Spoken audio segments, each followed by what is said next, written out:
Under ordinary circumstances, with the case that I had, and I've never had an act of violence ever in my life, not so much as a slapping, right? And all of my friends that have had high-profile cases like mine, some of them even higher, that all of them was granted compassionate release. And I quoted a young lady that was making $100 million every month that was granted it. I was never viewed in the same context as any of them.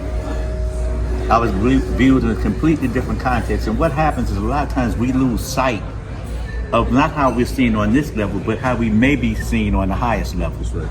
You know, I didn't go to after-hour spots. I went to museums. I had clinics when everybody had bodegas and all of that kind of shit. And also, I launched the second largest African-American organization in Essex County, right behind the 100 Black Men. It was called Civic Organization for Men, right? So we had a lot of political goodwill and we had a lot of political strength. I always said strength is a matter of perception. I was perceived to have a great deal of strength, and one of the things that the United States, not the United States, my prosecutor in the AUSA said was that he could have given us cases to go into the 21st century because they were interested in politicians. And they thought that I had all of the politicians, the local black politicians. At that time, they thought that I had some strong inroads into a whole structure of black politicians. That, to the powers that be, that represented more than, the word could be existential, but it represented a threat to him. That wasn't a threat to say, well, he's gonna get 100 keys. It was bigger than that. And that's why I was telling Jeff a lot of times when they saying, well, Dad, you know, there are other guys with big cases. I'm saying I'm not looked at like them.